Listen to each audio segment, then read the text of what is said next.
Hello everyone, कैसे हैं आप सब लोग। उम्मीद करती हूँ आप सब बहुत अच्छे होंगे। तो मैं फिर से आ गई हूँ कुछ अमेजिंग और बहुत ही यूज़फुल घर और किचन से जुड़े टिप्स एंड हैक्स लेकर, जो मेरे लिए तो बहुत ही ज़्यादा काम के हैं और उम्मीद करती हूँ आपके लिए भी बहुत ही ज़्यादा यूज़फुल होंगे।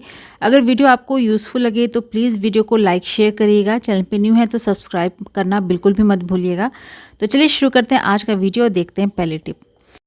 आज की जो सबसे पहली टिप है वो बचत से भी जुड़ी हुई है। इस तरीके के रबर बैंड होते हैं हमारे पास जो कुछ दिन के बाद ख़राब हो जाते हैं, मतलब उसका जो लास्टिक होता है ना वो लूज़ हो जाता है, उसके बाद हम उसको यूज़ नहीं करते हैं। पर आप इनको भी ठीक कर सकते हैं। आप सारे जो इस तरीके के रबर बैंड्स हैं आपके पास, उनको आप इकट्ठा कर लीजिए और बर्तन में लीजिए थोड़ा सा पानी और गैस पे चढ़ाइए उसको। और पानी थोड़ा सा गर्म हो जाता है तो उसके बाद जितने भी आपके पास रबर बैंड है ना वो इस तरीके से पानी में रख दीजिए। आप 1 मिनट के बाद ही देखिएगा जो रबर बैंड है ना वो सिकुड़ने लगेगी। मतलब जो लंबाई में रबर बैंड जब लूज़ हो जाती है तो लंबाई में हो जाती है ना, वो आप देखिएगा गोल शेप में आ जाती है।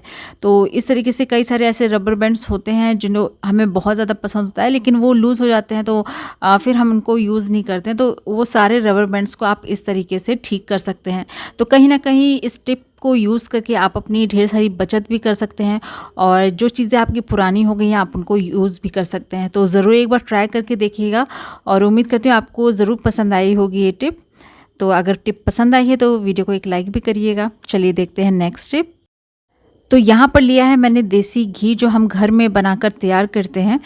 तो इसकी हमें जो क्या है ना एक्सपायरी पता नहीं होती है, लेकिन घी है तो कभी ना कभी तो जैसे पुरानी होती है तो ख़राब होती है। जो हम मार्केट से घी लेकर आते हैं उस पर एक्सपायरी डेट लिखी रहती है, तो हमें पता रहता है कि किस टाइम से पहले उसको हमें ख़त्म करना है।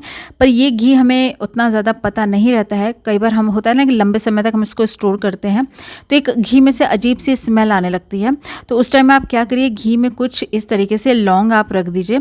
तो घी में बिल्कुल भी किसी तरह की कोई स्मेल नहीं आएगी या फिर किसी तरह का कोई फंगस नहीं लगेगा। होता है ना कई बार घी के ऊपर कंटेनर के फंगस टाइप का लग जाता है, तो वो भी नहीं लगेगा और बहुत लंबे समय तक आपका जो ये घी है ऐसे ही फ्रेश बना रहेगा। तो ज़रूर ट्राई करके देखिएगा। उम्मीद करती हूँ आपको ये वाली टिप भी यूज़फुल लगेगी। चलिए देख लेते हैं नेक्स्ट टिप। अगली जो टिप है वो भी घी से ही जुड़ी हुई है। तो हम डेली यूज़ के लिए इस तरीके से छोटे से कंटेनर में घी को निकाल के रखते हैं। तो क्या होता है, जब भी हम घी कंटेनर में से लेते हैं और फिर उसको रखते हैं ना, तो आप देखते होंगे 1-2 बूंद ज़रूर उसमें से टपक जाता है और जिससे ना हम जहाँ पर भी रखते हैं वो एरिया, वो सरफेस चिकना हो जाता है, चिपचिपा सा हो जाता है। तो आप क्या करिए, इस तरीके का एक पॉलीथीन ले लीजिए और पॉलीथीन के अंदर जिस भी कंटेनर में आप घी रखते हैं ना तो वो कंटेनर आप रख दीजिए और इस तरीके से एक पॉलीथीन लगाने के बाद आप इसका लिड लगाइए, साथ में ऊपर से फिर दूसरे साइड का जो पॉलीथीन है वो इस तरीके से कवर कर दीजिए। तो इससे आपके 2 काम होंगे। एक तो आपका जो सरफेस है जहाँ पर आप रखते हैं ना वो गंदा नहीं होगा, साथ के साथ इसमें हवा भी बिल्कुल नहीं लगेगी। और कई बार होता है ना, अभी जैसे गर्मी का टाइम है तो चिकनाई वाली चीज़ हो या फिर मीठी चीज़ हो, अगर सरफेस पे कहीं पे भी गिरा रहता है तो चींटी बहुत जल्दी लग जाती है। तो अगर आप इस तरीके से पॉलीथीन का इस्तेमाल करते हैं तो चींटी वगैरह भी नहीं लगेगी। तो ज़रूर ट्राई करिएगा। तो चलिए देखते हैं अगली टिप। तो यहाँ पर रखा है मैंने गैस पर तवा और इसको अच्छे से आप जब गर्म हो जाए तब आप उसमें थोड़ा सा चावल रख दीजिए, 2-3 मुट्ठी के करीब, और इसको अच्छे से एक स्पून की मदद से अलटते पलटते हुए हमें गर्म कर लेना है। अब इस चावल को हम क्यों गर्म कर रहे हैं ये भी आपको वीडियो में बताऊँगी, तो वीडियो में बने रहिएगा। वीडियो बहुत ही ज़्यादा यूज़फुल होने वाला है। और अगर आपने अभी तक चैनल को सब्सक्राइब भी नहीं किया है तो प्लीज़ सब्सक्राइब कर लीजिएगा। उसके बाद हमें लेना है यहाँ पर 2 बैग, जो ज्वेलरी बैग्स आते हैं ना, ये हमें लेना है। तो ये जो हमने चावल गरम किया था ना, आप इस ज्वेलरी बैग में इस चावल को रख दीजिए। अगर आपको चावल नहीं लेना है तो जो बालू वगैरह जो होता है ना, आप वो भी लेके इस्तेमाल कर सकते हैं।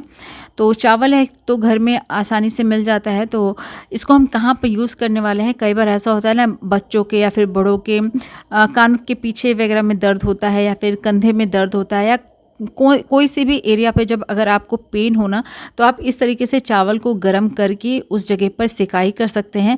ये जो बैग होता है ना काफ़ी अच्छी क्वालिटी का होता है, मोटा होता है, तो जिससे जो है अच्छे से जो उस एरिया की सिकाई भी होती है और चावल जो है काफ़ी लंबे समय तक गर्म भी रहता है। तो इस तरीके से हम इसको एक गर्म बैग की तरह इस्तेमाल कर सकते हैं। तो ज़रूर ट्राई करके देखिएगा। तो चलिए देखते हैं नेक्स्ट टिप। इस तरीके के रेज़र हम इस्तेमाल करते हैं और कई बार होता है कि हम कहीं बाहर अगर जा रहे हैं तो इसको साथ में कैरी करते हैं और सारे सामान के साथ इसको हम रख देते हैं। और जब बैग में से हम अपना जैसे रेज़र ही ले रहे हैं तो या फिर कोई और सामान ले रहे हैं तो हमारा जो है हाथ कभी कभार फिंगर जो है वो कटने का डर रहता है, या फिर बैग में ही बहुत सारे ऐसे सामान होते हैं जिसके साथ हम इसको रखते हैं तो वो भी ख़राब होने का डर है। तो आप क्या करिए, इस तरीके का सिल्वर फॉयल पेपर ले लीजिए, छोटा सा टुकड़ा ले लीजिए और इसका जो ये शार्प वाला साइड है ना, ब्लेड वाला, उस साइड आप इस तरीके से इसको रैप कर दीजिए। तो सिल्वर फॉयल पेपर है जो जिस जगह पर अगर हम उसको लगाते हैं बहुत ही अच्छे से पकड़ मजबूत कर लेता है और ये बिल्कुल भी निकलता नहीं है जब तक आप इसको निकालिएगा नहीं। तो आप सेफली इसको बैग में कैरी करके अपने साथ कहीं पर भी ले जा सकते हैं। अगर आप कभी जैसे बैग में से कोई सामान निकालते हैं तो आपके फिंगर्स वगैरह है वो भी कटने का डर बिल्कुल भी नहीं रहेगा। तो ज़रूर ट्राई करिएगा। चलिए देख लेते हैं अगली टिप। इस तरीके के कई सारे कंटेनर्स हमारे पास होते हैं जिनमें हम मसाले वगैरह स्टोर करते हैं। कुछ दिन के बाद आप देखते होंगे इसका जो लिड होता है ना वो लूज़ हो जाता है, बिल्कुल भी टाइट ये फिक्स नहीं होता है, बस ये घूमता ही चला जाता है। तो ऐसे कंटेनर में अगर हम कोई अपना सामान रखते हैं तो वो कई बार होता है कि गिर भी जाता है और जिससे हमारे जो सामान उसमें हम रखते हैं ना मसाले वगैरह वो बर्बाद हो जाते हैं। तो इसको नए जैसा टाइट बनाने के लिए आप इस तरीके का एक सेलो टेप लीजिए। अगर आपके जो डिब्बे हैं, बॉक्स हैं, उसके लिड अगर लूज़ हो गए ना तो ये टिप आपके लिए बहुत ही ज़्यादा यूज़फुल है। इस तरीके से आप सेलो टेप लीजिए और ये जो कंटेनर का ऊपर वाला जो ये साइड है ना जहाँ पर हम लिड लगाते हैं इस तरीके से लपेट दीजिए। उसके बाद आप देखिएगा जब भी आप लिड इसको लगाइएगा ना तो बहुत ही अच्छे से ये टाइट एकदम, जो हम नया कंटेनर खरीद कर लेकर आते हैं और उसका जो लिड होता है ना एकदम टाइट अच्छे से एडजस्ट हो जाता है, बिल्कुल वैसा ही ये हो जाएगा। तो इससे क्या होता है ना कि हमारे जब ये टाइट अच्छे से होगा तो हमारा जो इसमें रखा हुआ सामान है वो भी ख़राब नहीं होगा। और जब हम इसमें एक बार लिड लगाते हैं ना तो ये जो सेलो टेप है अंदर तक चिपक जाता है, बहुत ही अच्छे से इसका शेप ले लेता है और जो हमारा जो लिड है वो एकदम अच्छे से टाइट भी हो जाता है। तो ज़रूर करिएगा। अगर आपके पास इस तरीके के लिड हैं जो पुराने हो गए हैं, ख़राब हो गए हैं, तो इस तरीके से उसको नए जैसा ज़रूर बनाइएगा। उम्मीद करती हूँ आपको ये टिप ज़रूर यूज़फुल लगी होगी, तो ज़रूर ट्राई करके देखिएगा। तो चलिए देखते हैं हमारी नेक्स्ट टिप।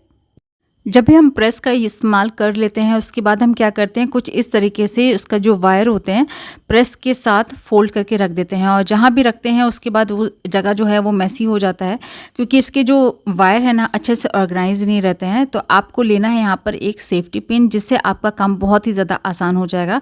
सेफ्टी पिन के बाद यहाँ पर आपको लेना है एक रबर बैंड जो मिठाई वगैरह बॉक्स में हमें मिल जाते हैं, बस वही रबर बैंड आप लीजिए और सेफ्टी पिन में आप देखते होंगे एक छोटा सा होल होता है, उसमें इसको अंदर डालकर एक नॉट टाइप का इस तरीके से बना लेना है। अब इसको हम इस्तेमाल कैसे करेंगे चलिए वो भी देखते हैं।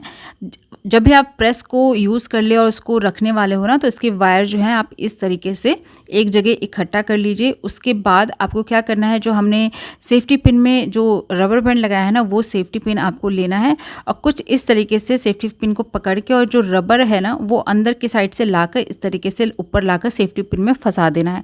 तो बहुत ही अच्छे से जो इसके वायर हैं वो ऑर्गेनाइज हो जाते हैं, बिल्कुल भी बिखरा बिखरा नहीं लगता है और कोई ज़्यादा इसमें मेहनत नहीं है। बस छोटा सा एक सेफ्टी पिन लेना है और रबर बैंड लेना है और आपका इतना बड़ा काम इजी हो जाएगा।